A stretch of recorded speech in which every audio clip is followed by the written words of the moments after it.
Assalamualaikum warahmatullahi wabarakatuh. Selamat malam dosen pengampu mata kuliah bahasa Indonesia Ibu Rizky Oktarina Costa dan juga teman-teman.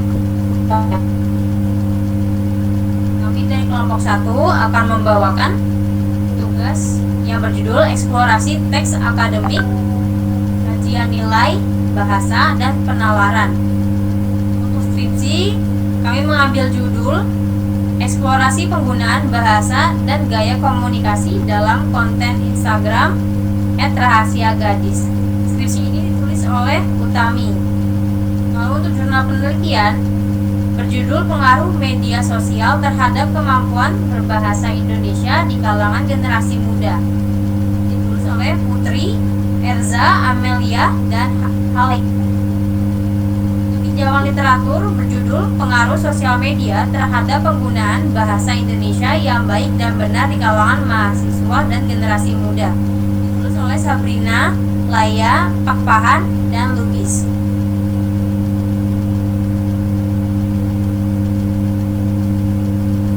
Latar belakangnya adalah teks akademik tidak hanya berfungsi sebagai media penyampaian informasi, tetapi juga mencerminkan cara berpikir ilmiah yang sistematis, objektif, dan dapat dipetakan.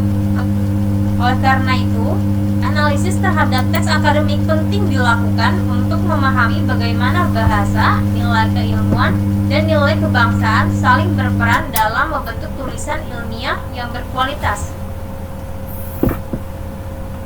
Rumusan masalahnya ada 3 poin. Yang pertama, bagaimana kualitas bahasa dalam teks akademik. Kedua, bagaimana kekuatan nilai keilmuan dalam teks. Yang ketiga, bagaimana nilai kebangsaan direpresentasikan. Tujuan analisis ini adalah menganalisis aspek kebahasaan dalam ejaan, diksi, dan kalimat, mengevaluasi nilai keilmuan dalam argumen, data, dan metode, mengidentifikasi nilai kebangsaan dalam teks. Manfaat kajian ini untuk mahasiswa adalah melatih mahasiswa berpikir kritis, memahami teks akademik lebih dalam. Untuk membaca adalah menjadi referensi kualitas teks akademik, menambah wawasan tentang bahasa ilmiah. Konsep teks akademik sendiri merupakan tulisan yang disusun secara sistematis, logis, dan objektif. Dalam teks akademik, gagasan disampaikan dengan bahasa baku, struktur yang jelas, serta didukung oleh data atau teori yang relevan, sehingga isi tulisan dapat dipahami dan dipertanggungjawabkan secara ilmiah. Kita masuk ke dalam nilai kebahasaan yang akan dijelaskan oleh teman saya, Andini Salsabila. Silakan. Oke, terima kasih Alvina. Di sini saya akan memaparkan hasil analisis kebahasaan terhadap 3 dokumen ilmiah yang telah dibuat. Secara keseluruhan, tantangan utama yang ditemukan adalah masih kuatnya pengaruh bahasa media sosial dan percakapan sehari-hari ke dalam ranah tulisan akademik. Pertama, dari aspek ketepatan ejaan atau EYD, kita menemukan banyak inkonsistensi mulai dari penulisan kata pandi yang sering tertukar antara fungsi, tempat, dan kata kerja, hingga kesalahan tipografi fatal juga pada judul atau header dokumen. Kedua, dalam hal pilihan kata atau diksi, masih sering muncul istilah non-baku dan serapan mentah seperti sosiomedial, bread, hingga kata kolokial seperti nongkrong dan nungguing.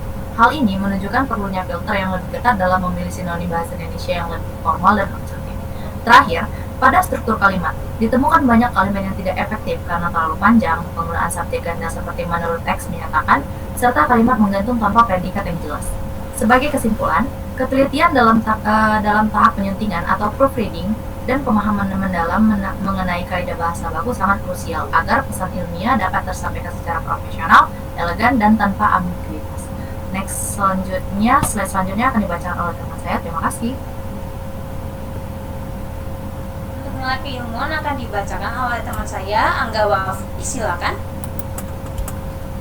Terima kasih. Nilai keilmuan. Nilai keilmuan terlihat dari bagaimana suatu teks disusun berdasarkan proses penelitian yang sistematis, logis, dan dapat dipertanggungjawabkan secara ilmiah. Salah satunya data. Menggunakan data yang valid sebagai bukti atau dasar penelitian.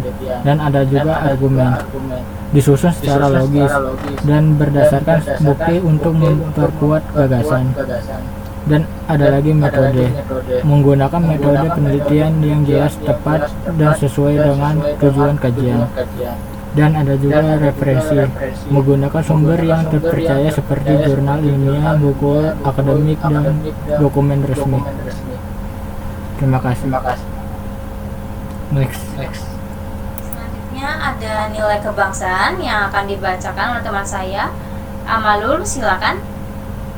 Ya, baik, terima kasih waktunya. Jadi, nilai kebangsaan dalam teks akademik tanpa melalui relevansi topik dengan kondisi sosial budaya di Indonesia. Penggunaan bahasa Indonesia sebagai bahasa ilmiah juga menunjukkan bahwa bahasa nasional mampu menjadi sarana penyampaian gagasan akademik yang bermartabat. Pertama, soal relevansi sosial budaya dalam analisis skripsi rahasia gadis akun Instagram.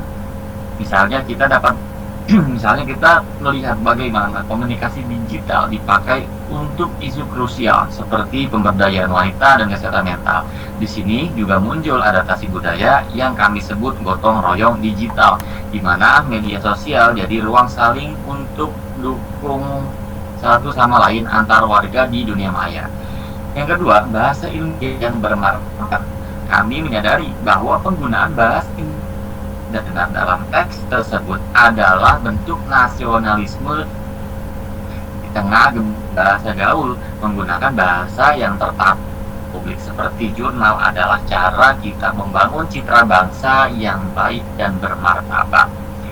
Tulisan-tulisan ini menawarkan solusi nyata. Kesimpulannya, menjaga kualitas bahasa dalam tulisan ilmiah itu sama dengan menjaga kehormatan bangsa di mata dunia digital. Tulisan yang rapi bukan cuma soal nilai bagus buat kita sebagai mahasiswa, tapi soal tanggung jawab kita terhadap identitas bangsa kita. Ya, terima kasih. Selanjutnya ada metodologi yang akan dibacakan oleh Amalul. Silakan.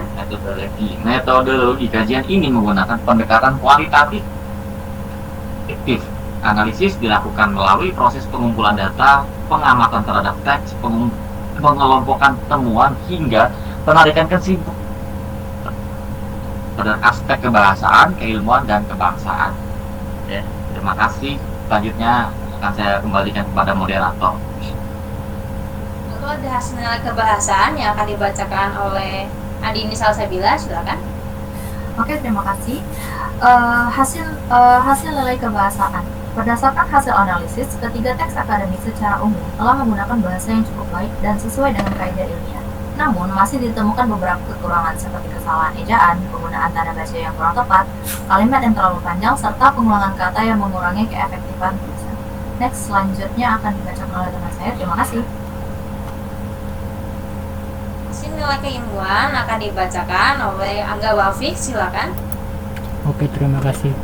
Hasil nilai keilmuan. Dari aspek keilmuan, ketiga teks menunjukkan kualitas yang berbeda. Teks skripsi memiliki alur pembahasan yang sistematis, namun masih cenderung deskriptif. Teks jurnal memiliki metode yang lebih jelas.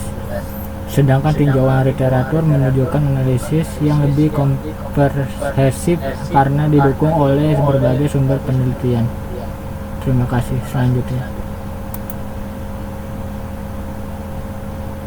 Ada hasil nilai kebangsaan yang akan dibacakan oleh Nisa Sadek. Silakan. Baik, terima kasih Kak Alvina. Jadi pada slide ini dijelaskan hasil nilai kebangsaan dari 3 karya ilmiah. Jadi pada skripsi nilai kebangsaan terlihat dari kepedulian terhadap pemberdayaan perempuan muda dan kesehatan mental. Pada jurnal nilai nasionalisme terlihat dari upaya menjaga bahasa Indonesia sebagai identitas negara, dan sedangkan pada tinjauan literatur, bahasa Indonesia dijelaskan sebagai alat pemersatu bangsa. Jadi kesimpulannya, ketiga teks menunjukkan relevansi terhadap budaya, identitas nasional, dan perkembangan masyarakat Indonesia di era digital. Selanjutnya kembali ke moderator, terima kasih. Ini ada kesimpulan yang akan dibacakan oleh Kak Dinda. Boleh silakan Kak Dinda. Baik, untuk kesimpulan dari presentasi ini berdasarkan analisis 3 teks akademik yaitu skripsi, jurnal penelitian, dan tinjauan literatur, dapat disimpulkan bahwa kualitas karya ilmiah ditentukan oleh aspek kebahasaan, keilmuan, dan kebangsaan. Dari aspek kebahasaan, ketiga teks umumnya sudah menggunakan bahasa ilmiah, tetapi masih ada beberapa kekurangan seperti kesalahan ejaan, diksi yang kurang tepat, dan kalimat yang belum efektif. Dari aspek keilmuan, jurnal dan tinjauan literatur ini memiliki kualitas yang lebih baik karena menggunakan argumen yang lebih logis, metodologinya lebih jelas, dan penggunaan datanya lebih kuat. Sementara itu, teks skripsi masih cenderung lebih deskriptif dan belum menunjukkan analisis yang terlalu mendalam. Dari aspek kebangsaan, ketiga teks cukup relevan dengan konteks sosial dan budaya Indonesia, baik secara langsung maupun tidak langsung. Jadi, dapat disimpulkan bahwa karya ilmiah yang baik adalah karya yang mampu memadukan bahasa yang tepat, analisis ilmiah yang kuat, dan nilai kebangsaan secara seimbang. Terima kasih. Selanjutnya ada saran yang akan dibacakan oleh Anissa. Silakan. Terima kasih. Kita sampai pada saran ya, di perbaiki penggunaan PUEBI, diksi formal, dan kalimat. Kedua, tingkatkan analisis kritis, tidak hanya deskriptif. Ketiga, gunakan data yang lebih kuat dan metode yang jelas. Selanjutnya, kaitkan penelitian dengan isu sosial dan budaya Indonesia. Dan yang terakhir, mahasiswa perlu banyak membaca, latihan menulis, dan berpikir kritis. Terima kasih. Kita sampai kepada tahap akhir. Terima kasih untuk Ibu dosen Rizky Oktarina Costa selaku dosen pengampu mata kuliah bahasa Indonesia, dan juga terima kasih kepada kelima teman saya yang telah bersama-sama menyusun makalah dan juga PPT ini. Terima kasih kepada Amalul Mujahidin Wahid, Andini Salsabila, Kak Angga Wafik, dan Kak Berliana Dinda Cahyani. Wassalamualaikum warahmatullahi wabarakatuh. Thank you guys, kami undur diri. Terima kasih. Cabut.